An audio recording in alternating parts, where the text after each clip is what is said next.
السلام علیکم۔ آج میں آپ کو جو کہانی سنانے والی ہوں وہ حضرت آدم علیہ السلام کے بعد کے واقعات سے شروع ہوتی ہے۔ آدم علیہ السلام کو اللہ تعالیٰ نے بہت ساری اولاد دی، جن میں سے ایک کا نام قابیل اور ایک کا نام حابیل تھا۔ حابیل بہت اچھا انسان تھا، لیکن قابیل نے حسد کی وجہ سے اس کو قتل کر دیا۔ آدم علیہ السلام کو اس بات کا بہت دکھ ہوا۔ پھر اللہ تعالیٰ نے حابیل کے قتل کے بعد آدم علیہ السلام کو ایک بیٹا دیا جس کا نام شیس تھا۔ شیس کا مطلب ہے اللہ تعالیٰ کی طرف سے دیا گیا تحفہ۔ شیس کو اللہ تعالیٰ نے نبی بنایا اور ان کو کچھ صحیفے بھی دیے۔ پھر وقت گزرتا گیا اور اللہ تعالیٰ نے حضرت ادریس علیہ السلام کو نبی بنایا۔ ادریس علیہ السلام بہت محنت کرنے والے انسان تھے۔ وہ علم سیکھتے اور سکھاتے تھے۔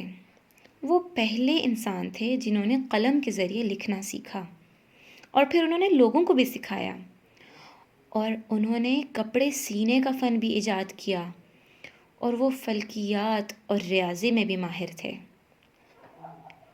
پھر مزید وقت گزرتا گیا، لوگ آتے گئے دنیا میں۔ آہستہ آہستہ لوگ اللہ کو بھولنے لگے اور برے کام کرنے لگے۔ کچھ لوگ تو پتھروں سے بت بناتے اور ان کو خدا ماننے لگ گئے۔ وہ یہ بالکل ہی بھول گئے کہ اللہ تعالیٰ نے ان کو پیدا کیا ہے اور ان کو صرف اللہ کی عبادت کرنی چاہیے۔ الٹا وہ ان بتوں کے آگے سجدے کرنے لگ گئے اور بتوں سے دعائیں کرنے لگ گئے۔ تو اللہ تعالیٰ کو یہ بات بالکل نہیں پسند آئی۔ اس لیے اللہ تعالیٰ نے نوح علیہ السلام کو بھیجا۔ اللہ تعالیٰ نے قرآن میں ہمیں بتایا ہے، لَقَدْ أَرْسَلْنَا نُوحًا إِلَىٰ قَوْمِهِ، اور ہم نے نوح کو اس کی قوم کی طرف بھیجا۔ نوح علیہ السلام بہت نیک انسان تھے۔ اللہ نے انہیں حکم دیا کہ اپنی قوم کو سمجھاؤ اور ان کو صحیح بات بتاؤ۔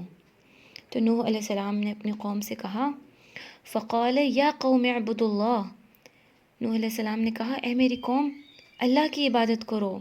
مَا لَكُم مِّنْ إِلَٰهٍ غَيْرُهُ، اللہ تعالیٰ کے علاوہ تو اور کسی کی عبادت نہیں کرنی چاہیے۔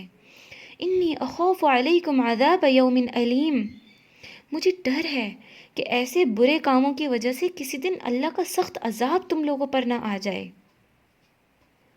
نوح علیہ السلام اپنی قوم کو سمجھاتے،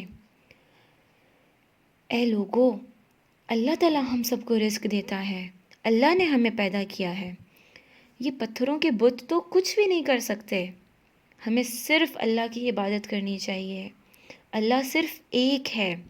اس پوری کائنات میں اللہ کی طرح یا اللہ کے برابر اور کوئی نہیں ہے۔ نوح علیہ السلام دن رات انہیں سمجھاتے رہے، مگر وہ ہنستے تھے آگے سے اور ان کا مذاق اڑاتے تھے، اور کبھی کبھی تو پتھر بھی مارتے تھے۔ وہ کہتے تھے، تم بھی تو ہماری ہی طرح کے ایک انسان ہو، بھلا تمہاری باتیں ہم کیوں مانیں؟ ہم تو وہی کریں گے جو ہمارے باپ دادا کرتے تھے۔ ہمارے بڑے لوگ بتوں کے آگے سجدہ کرتے تھے، اس لیے ہم بھی بتوں سے ہی دعائیں مانگیں گے۔ نوح علیہ السلام کو یہ سب سن کر بہت دکھ ہوتا۔ وہ بہت روتے اور اللہ سے بھی دعائیں مانگتے اور ان لوگوں کو سمجھاتے ہی رہتے۔ نوح علیہ السلام ہمت نہیں ہارتے تھے، یہاں تک کہ ان کو سمجھاتے 950 سال ہو گئے، لیکن ان کی قوم میں سے بہت ہی تھوڑے لوگ تھے جو ایمان لائے۔ اللہ تعالیٰ نے قرآن میں بتایا، فَلَبِثَ فِيهِمْ أَلْفَ سَنَةٍ إِلَّا 50 عَامًا، نوح علیہ السلام ان لوگوں میں 950 سال تک رہے۔ تقریباً کوئی 80 لوگ تھے جو نوح علیہ السلام پر ایمان لائے، اور وہ بھی وہ لوگ تھے جو کمزور تھے اور جن کے پاس دنیا میں زیادہ طاقت نہیں تھی، اور جو طاقتور لوگ تھے اور جو امیر لوگ تھے وہ کہتے تھے، ہم کیوں کسی اور کی بات مانیں، ہم بڑے ہیں، ہمارے پاس زیادہ طاقت ہے۔ نوح علیہ السلام ان لوگوں پر محنت کرتے رہے۔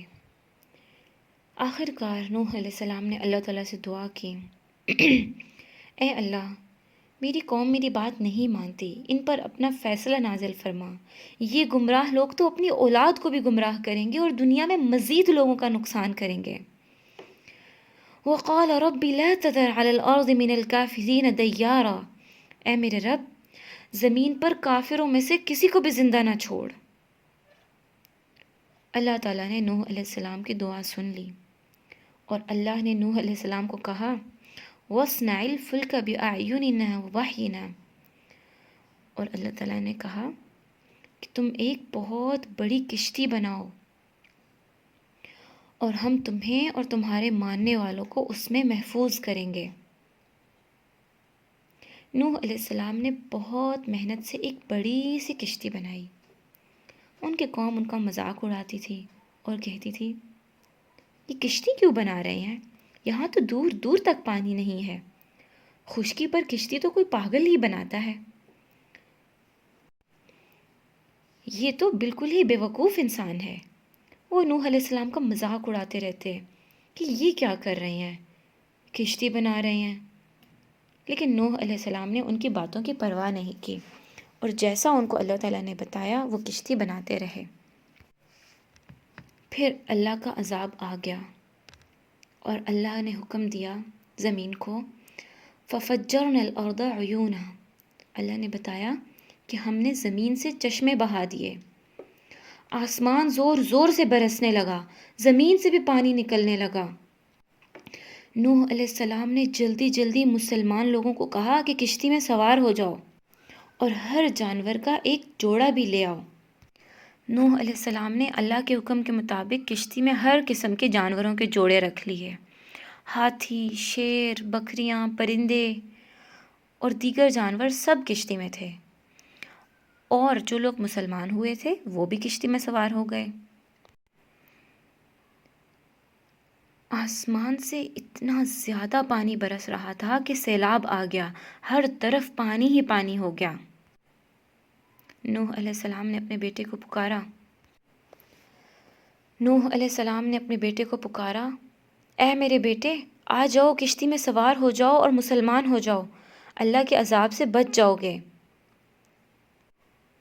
لیکن ان کے بیٹے نے کہا میں آپ کی بات نہیں مانوں گا، اور میں پہاڑ پر چڑھ جاؤں گا اور وہ پہاڑ مجھے پانی سے بچا لے گا۔ لیکن نوح علیہ السلام نے اپنے بیٹے کو سمجھایا کہ آج کوئی چیز اللہ کے حکم سے نہیں بچا سکتی، یہ تو اللہ کا عذاب ہے، صرف وہی بچیں گے جن پر اللہ کا رحم ہوگا، اس لیے اللہ کی بات مان لو۔ لیکن ان کے بیٹے نے ان کی بات نہیں مانی، اور پانی پہاڑوں تک اونچا ہو گیا، طوفان مزید تیز ہوتا گیا اور پہاڑ بھی پانی میں ڈوب گئے۔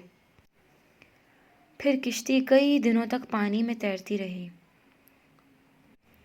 اور جتنے کافر لوگ تھے دنیا میں وہ سب مر گئے۔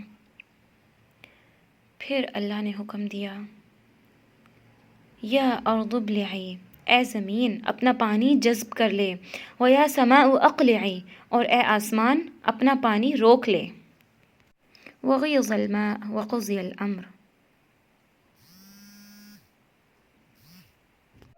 اور پانی رک گیا اور اللہ کا حکم پورا ہو گیا۔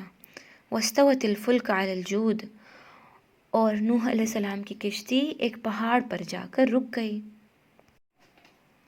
نوح علیہ السلام کے ساتھ جو لوگ تھے وہ پھر زمین پر اترے، اور ان سب نے اللہ کا شکر ادا کیا، اور انہوں نے دنیا میں ایک نئی زندگی شروع کی۔ اسی لیے تو نوح علیہ السلام کو آدم ثانی بھی کہتے ہیں۔ پھر نوح علیہ السلام اور ان کے ساتھیوں نے زمین پر نئی زندگی کا آغاز کیا، انہوں نے کھیت اگائے، درخت لگائے اور اپنے نئے گھر بنائے، جانور آزاد ہو گئے، اور نئے سرے سے زندگی شروع ہونے لگی۔ کہانی ختم ہوئی۔ اللہ حافظ۔